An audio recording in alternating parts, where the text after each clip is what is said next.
Hello. I'm a little bit early, so I'm just going to wait a couple seconds before I get started. But I am on the ball this week, and that's exciting.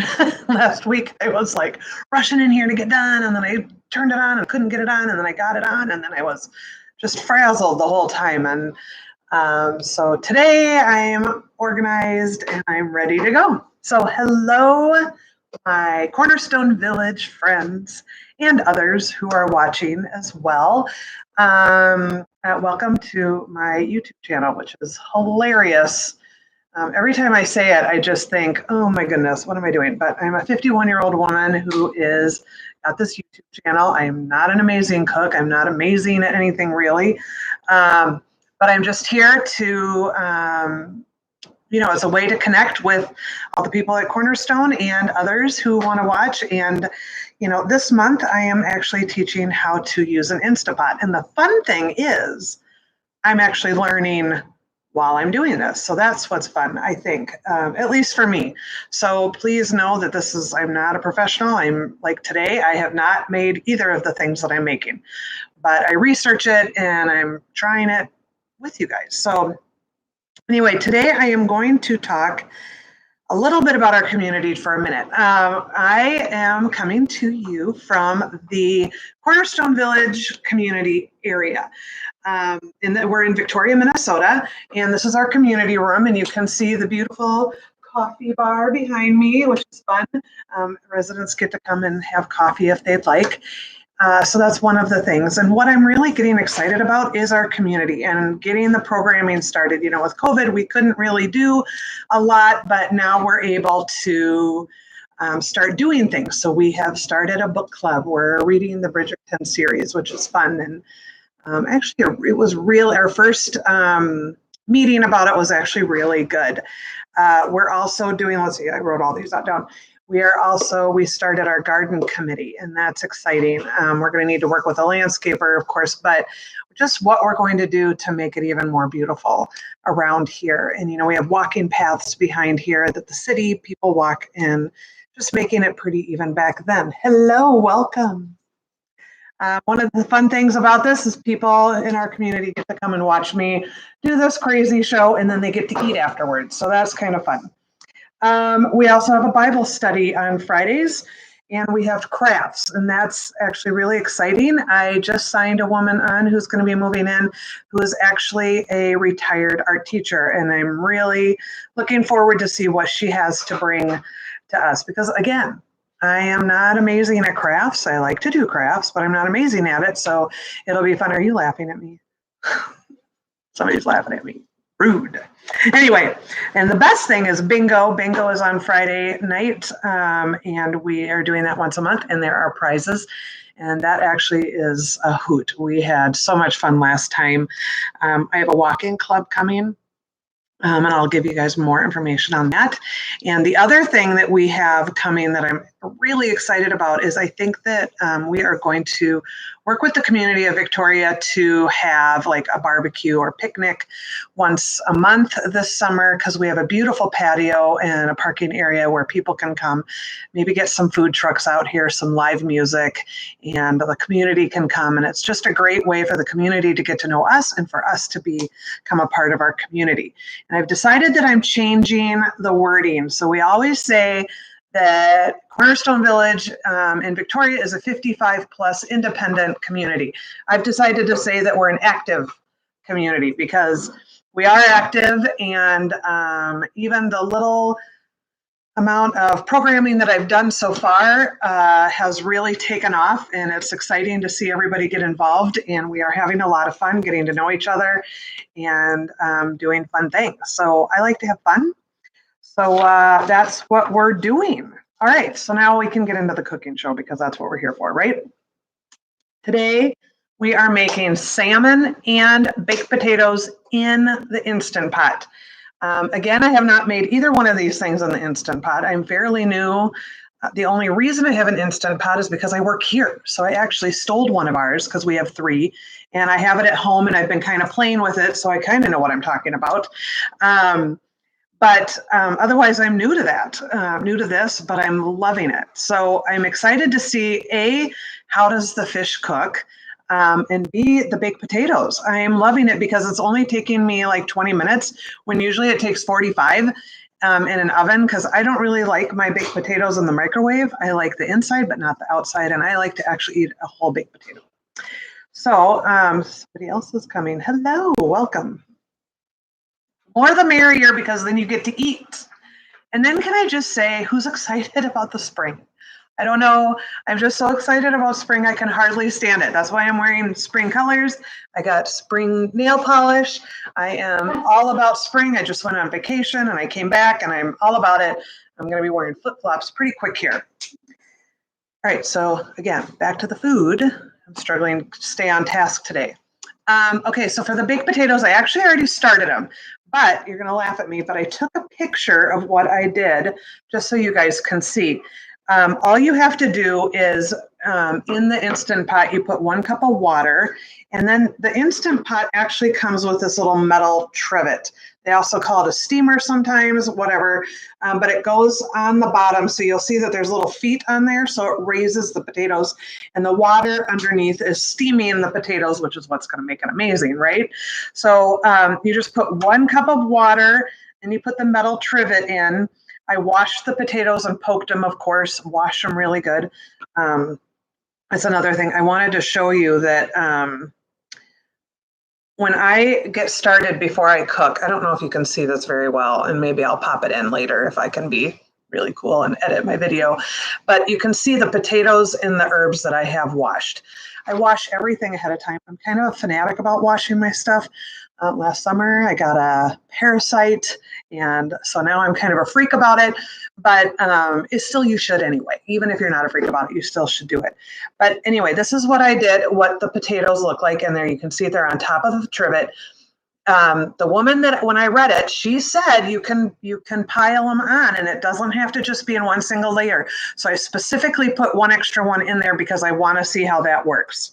And then just because we want to see that, right? Everybody? Okay. Everybody here knows him because he comes around sometimes, but it's my favorite. Okay, so that is the potatoes. All you do is you put it on pressure cook. And for small potatoes, you do 12 minutes, medium potatoes, 16 minutes, and a large potato or large potatoes, 20 minutes. All of these, you will let it naturally release for 10 minutes. So we talked about that last week. And if you're more curious about what that means, look at my video from last week. And by the way, subscribe to my video. Now I'm going to sound like a real YouTuber. Subscribe to my video, and you can also click on the notifications so that you get notified when I'm doing a video. But if you subscribe, you can see all my past videos as well. And there's getting to be a collection. Again, weird, but fun. So, last time I talked about what it meant to do a natural release and then for you to do the release. And so with the potatoes, we're doing a natural release for 10 minutes. With the salmon, there's not going to be a natural release. I'm going to release it, and I will show you that. So that's it for the potatoes right now. So those are cooking, and they're almost done, and then they're going to do that 10-minute natural release. So the next thing, see, there it is. It's going. I'm going to lift this up a little bit because I feel like I'm cutting my head off. All right, I got it. Okay, it's going to do that for a while. So for the salmon, we are also going to be using this, and it's steamer. This was for the steamer part of it. And we're using 3/4 cup of water on the bottom. And then you're going to put the trivet in, or the steamer, whatever you want to call it, and you put it in on the bottom there. And the thing that's really cool about this, and I'm a little bit skeptical, but kind of, the recipe said, and I read the whole thing. You know, sometimes when you have Pinterest or you look up recipes, they have this whole like couple pages of their life history on it and whatever. And I usually don't read it. I just scroll down. But this time I did because I wanted to read how this is going to work. And she uses frozen a lot. And so you can do fresh or you can do frozen. Today we're going to do frozen because I think you know, this is going to be a great thing for people who are on the go like me. I work and then I get home, and I would love to cook fish. And if I can cook it in the Instant Pot, that sounds fantastic. So you can buy a bag of frozen fillets of salmon, or, you know, they can, I think they come also in boxes and they usually come individually packed. So they come in this, right? And then you just open it and then there's your salmon fillet. So I've already done that just to save some time here, but these are frozen salmon fillets and we're gonna put them, I'm gonna show you the little thing. So it goes in, oh, you can't see it. How come? Are you guys not watching me on, oh, you're watching me on my screen, not on my little thing. Okay, well, all right then. So you put the salmon in on the trivet, and I am not going to stack them just because I don't know how that would work with salmon. So it looks like about 2 fillets fit in here at once, and then I'll just have to cook the rest later. And we'll do that. I'll do that after I'm off the show. I can cook more because I have people here to see. And then so we'll put the salmon on the rack and now we're going to season it. We're going to season it with a 1/4 teaspoon salt, a 1/2 teaspoon of pepper, 2 cloves of garlic, a 1/2 teaspoon of oregano, 1 1/2 teaspoons of fresh thyme, and when I get to that, and then a 1/2 tablespoon of dill. So one of the things that I do, I talk often about time savers for me, and this is one of the time savers. So in the produce section, they have herbs that are like this. So if you need fresh herbs, they come in here, and then you don't need to buy a whole bunch. Still wash them. But it is nice that they come in here, and then I just put them right back in here after I wash them, and then they're ready to go. So all I have to do is pull some of these off and chop them up and put them in here, and they're good. So I will do that. I lost my measuring spoons. Isn't that funny? So I'm gonna have to kind of wing it, but that's okay, because I kind of like to do that anyway. So putting some salt in on these, put some pepper.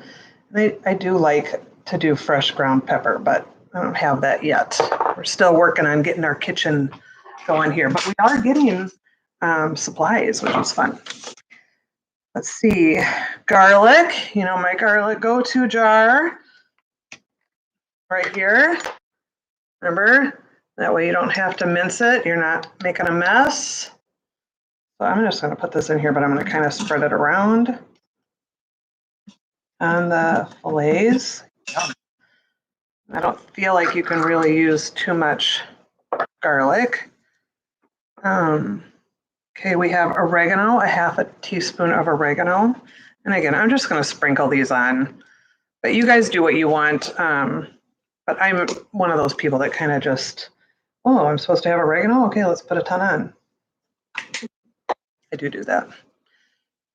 Not with baking, though. You can't do that. And then there's a little dill, very little dill. I'm not a huge fan of dill, so I'm just going to put a little bit on. And then I've got and I just dropped my knife, so hold on. Wash it off.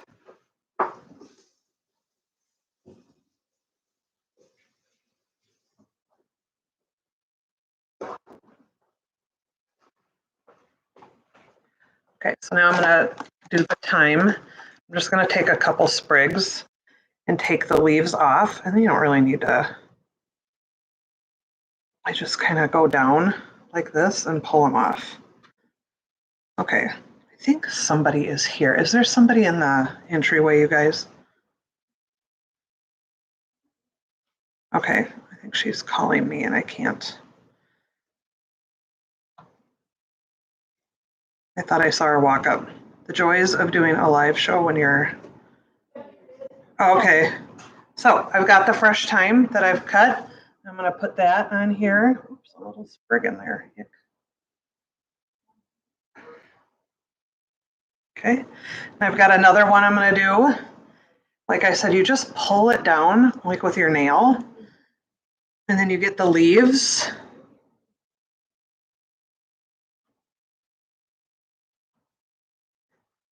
And then you just put and I got a bunch and I'm gonna put it in here, more in here. So there we go. So we've got the thyme in there, we've got dill, oregano, garlic, salt, and pepper, and we're ready to go. Now, this is the fun part. You're gonna take butter Okay, at least I think this is fun. I love real butter. And you take it and you take a little slice and you just put it right on top of the fillet. Oh, hello. It just went on my notes. But anyway, you just put it right on top of the fillet. So a couple pieces of butter on each piece. That sounds good. It's going to be so good, I think. Okay. This is not how I make salmon, but still, it's going to be fun. Okay, so now we're done with that. And for frozen, it only takes 5 to 6 minutes. And then we do the release, remember? So it's really only taking 5 to 7 minutes. And then if it's fresh, it's only 3 to 4 minutes. So that's pretty exciting. It's weird what excites me. Okay, so you got to put this sucker on, which always drives me crazy. Okay, pressure cook. Okay, and I'm gonna do 6 minutes just because, I don't know, I just wanna make sure it's cooked. And then I'm gonna let it go. And now it's gonna cook. And when it's done, I'm gonna push the button, which I'll show you again. And then we will, and then it'll all be ready. So actually that's super exciting. The potatoes are almost done. And this is what we're gonna do with the potatoes. I'm gonna clean a little bit here. Because we're going to actually take an extra step with the potatoes, which I think, I don't know about you guys, but when I eat a potato, I like it to be crispy on the outside. I just think, and I love it when there's salt on there. So I would get one of those, you know, I don't know, hard salt or whatever you call that, you know, where you, that like you do with the pepper. And I think that that would be even better on here. Cracked salt. Is that what it's called? Cracked salt? Yeah, I think so. So that would even be better on these, but I don't have that here. So I'm just using regular table salt, which is fine. But we're going to take the potatoes out of the Instant Pot. I'm going to put them in a bowl because they're going to be hot. And I'm going to put olive oil on them, kind of stir them around, and then add some salt on them. Put them on a cookie sheet, and then we're going to broil it just for like 4 to 5 minutes. And then that adds that crispiness on the baked potato, on the peeling or whatever that's called. Skin. And then I also thought, wouldn't it be kind of fun to cut a couple in half and see what that was like? I bet that would be kind of fun because then you get that crispiness on the top of the half. So I'm going to try it. Why not? Right? And we'll see how that goes. Okay, so this is almost done natural releasing. So this is, I'm going to bring you guys over since this isn't working. I hope that doesn't. I apologize. I didn't realize that. So here's the Instant Pot, okay? When it's naturally releasing, so it's been naturally releasing for 9 minutes and it said to do it 10 minutes, you don't push this button. But when we do the salmon, we're gonna push this button until that silver button goes down, okay? But this one said for the potatoes, we're letting it naturally release for 10 minutes. So it is kind of naturally releasing the steam, but it's been 10 minutes. So now I'm going to go ahead and do it myself the rest of the way, okay? And this is what you do. You just push down this button. You see the steam, right? Very exciting.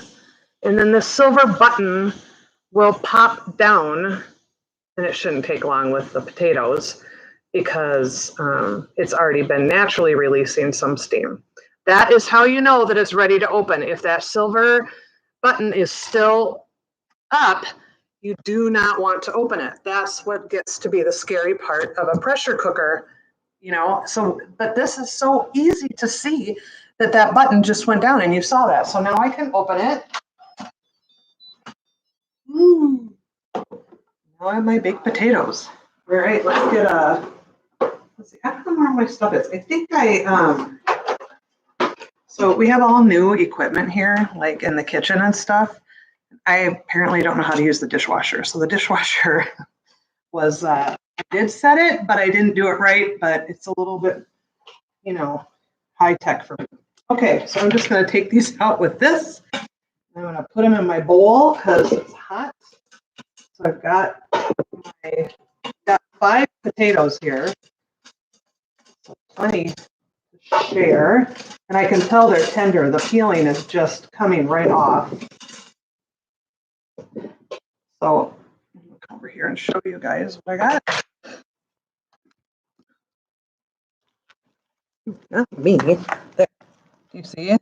Look at all that steam and see how the peeling is coming off. It's so tender. That's exciting. So I'm gonna take some olive oil. I actually also put a little bit of olive oil on the cookie sheet and just kind of rubbed it with a paper towel just to make sure it was good. Okay, so here I go doing that. And then I'm gonna put some salt in here. You know, you could even do an herb if you wanted, like parsley or some or chive or something